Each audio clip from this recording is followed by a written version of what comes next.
किसी ने बड़े कमाल की बात कही है कि जिंदगी में अगर कोई रोकने टोकने वाला है तो उसका शुक्र मानिए, क्योंकि जिन बागों में माली नहीं होते वो बाग बड़ी जल्दी उजड़ जाते हैं। हाय गाइस, मेरा नाम है आरजे कार्तिक। स्वागत है आपका एक छोटी सी कहानी में। ये कहानी पुराने जमाने की। एक बच्चे ने अपने पापा से पूछा कि पापा, इस दुनिया में खुश रहने का सीक्रेट क्या है? सीक्रेट ऑफ हैप्पीनेस क्या है? उसके फादर ने उससे कहा कि बेटा, बहुत बड़ा सवाल आपने इतनी कम उम्र में मुझसे पूछ लिया है। इसका जवाब शायद ही मैं आपको ढंग से दे पाऊं, लेकिन यहां से दूर वो जो बड़ा सा पहाड़ दिख रहा है, उसकी चोटी पर एक शानदार महल बना है। वहां का रास्ता तुम्हें तय करना होगा। थोड़ा सा मुश्किल है, लेकिन एक बार वहां पहुंच जाओगे तो वहां आपको मिलेंगे दुनिया के सबसे बुद्धिमान व्यक्ति, जो आपको बताएंगे कि दुनिया में खुश रहने का सीक्रेट क्या है। उस बच्चे ने कहा कि मैं जाना चाहता हूं। घर से खाना वाना बनवाया, सामान इकट्ठा किया, लंबी यात्रा थी, यात्रा शुरू की। 2-3 दिन के बाद में बच्चा वहां पहुंच गया। जैसे तैसे वो पहाड़ी रास्ता पार करके ऊपर महल तक पहुंच गया।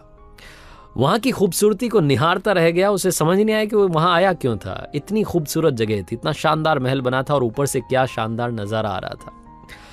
उस बच्चे को रियलाइज हुआ कि उसे वो काम भी करना है जिसके लिए यहाँ पर आया है। अंदर गया, जाकर के पूछा कि वो सबसे बुद्धिमान व्यक्ति कहाँ है। तो किसी ने बताया कि वो बड़ा सा कमरा है, वहाँ मीटिंग चल रही है, सभा लगी हुई है, वहाँ चले जाओ, वो सबसे मिल रहे हैं। बच्चा वहाँ पहुँचा तो वहाँ का एक और शानदार नज़ारा था। म्यूजिक प्ले हो रहा था हल्का हल्का, अलग अलग तरीके के व्यंजन रखे हुए थे, खाने की टेबल सजी हुई थी, बहुत सारे लोग आए थे, अलग अलग व्यापारी आए हुए थे और अपनी अपनी समस्या का हल वो जो बुद्धिमान व्यक्ति थे उनसे जान रहे थे। वो भी आराम से, इत्मीनान से सबकी बातें सुन रहे थे, सबको जवाब दे रहे थे। बच्चे ने बड़ा इंतजार किया। 3-4 घंटे के बाद में इसका नंबर आया। जाकर के उन बुद्धिमान व्यक्ति को प्रणाम किया और पूछा कि मेरा एक सवाल है, आप बताइए कि इस दुनिया में खुश रहने का सीक्रेट क्या है।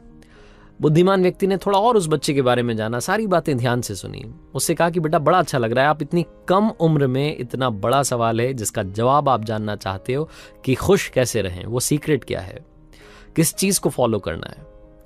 बुद्धिमान व्यक्ति ने कहा कि मैं आपको आपके सवाल का जवाब दूंगा, लेकिन उससे पहले एक काम करो ना। आप इस महल में आए हो, मुझसे मिलने के लिए मेरे घर आए हो, तो एक बार मेरा महल तो देखो, एक बार जाकर के देखो तो कि जिससे मिलने आए हो उस व्यक्ति का घर कैसा है, उसका घर समझो, उसके बाद में तुम्हें व्यक्ति समझ में आएगा। मैं तुम्हें कुछ भी कह दूंगा, तुम यकीन कर लोगे, ऐसा थोड़ा ना होता है। उस बच्चे ने कहा कि सही कह रहे हैं आप, बताइए क्या करना है। महल घूमने जाना है, मैं भी जाता हूँ। बुद्धिमान व्यक्ति ने उसे टोकते हुए कहा कि जाना है, लेकिन रुको। उसको एक चम्मच दी और कहा कि इसमें मैं 2 बूंद तेल गिरा रहा हूँ। ये जो 2 बूंदें हैं तेल की, ये गिरनी नहीं चाहिए। घूम करके आना, लेकिन ध्यान रखना कि चम्मच में से तेल ना गिर जाए। उस बच्चे ने कहा कि बड़ी भारी बात है, चलिए ठीक है, ये भी करके देखते हैं। बच्चे ने उस चम्मच को हाथ में लिया, बड़े संभलते हुए जा रहा था। 2 बूंद तेल था, कहीं गिर जाए। बहुत घुमावदार सीढ़ियां थी, बहुत बड़ा महल था। पूरा घूम फिर करके अच्छे से वापस आया। आधा 1 घंटा उसको लग गया। वापस से बुद्धिमान व्यक्ति के पास गया। उन्होंने पूछा कि बेटा, कैसा लगा आपको महल?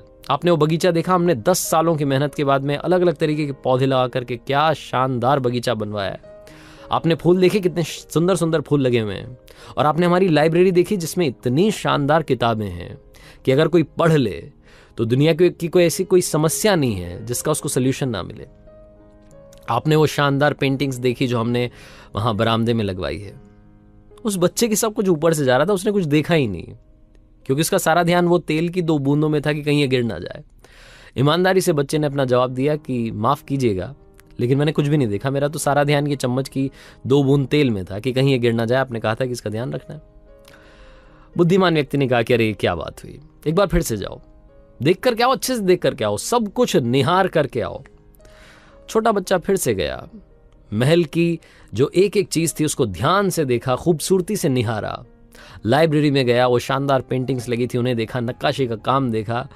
बड़ा कमाल का सुंदर महल बना था। इत्मीनान से बगीचा घूम करके वापस आया और आकर के कहा कि क्या महल बनवाया है, मतलब आप तो ऐसे ही खुश हो जाते होंगे, आपके पास तो सब कुछ है। अब मुझे बताइए ना कि सीक्रेट ऑफ हैप्पीनेस क्या है। जो बुद्धिमान व्यक्ति थे उन्होंने कहा कि सब बताऊंगा, बड़ा अच्छा लगा कि आपको मेरा घर अच्छा लगा, लेकिन ये बताओ कि वो तेल की 2 बूंदें कहाँ गई। बच्चे को अचानक से रियलाइज हुआ कि अरे, तेल की 2 बूंद तो पता नहीं कब की गिर गई, मैं तो देखने में बिजी हो गया था। उस बच्चे ने कहा कि माफ कीजिएगा, आपने कहा था महल ढंग से देखना, मैं महल देखने में इतना व्यस्त हो गया कि वो तेल की 2 बूंद कब गिरी मुझे पता नहीं चला। बुद्धिमान व्यक्ति ने जो कहा ध्यान से सुनिएगा। उन्होंने कहा कि बेटा, यही है सीक्रेट ऑफ हैप्पीनेस।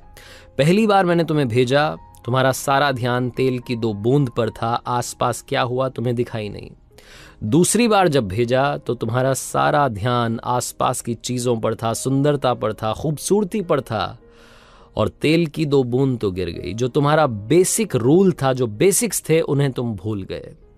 जिंदगी में अगर वाकई में तुम खुश रहना चाहते हो, वो सीक्रेट जानना चाहते हो, वो यही है कि दुनिया में आपको चाहे जितनी खूबसूरती मिल जाए, जो चाहते हैं वो सब मिल जाए, लेकिन आप अपना बेसिक मत भूलिएगा। वो जो तेल की 2 बूंद थी वो भी ध्यान रखनी थी और सुंदरता भी देखनी थी। बस यही है खुश रहने का सीक्रेट।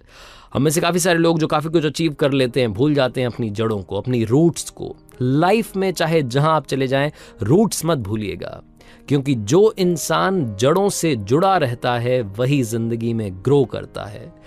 हमेशा दोस्तों अपनी शुरुआत को याद रखना आपकी वैल्यूज़ क्या हैं, आपके संस्कार क्या हैं, उन्हीं के साथ में आगे बढ़ना। आप लाइफ में कभी दुखी नहीं रहोगे, आपको सब कुछ मिलेगा, ये मेरी दुआ है। आरजे कार्तिक बस इस कहानी से यही समझाना चाहता था कि हमेशा अपनी शुरुआत को याद रखें वो लम्हे जो आपकी ज़िंदगी में सबसे खूबसूरत हैं।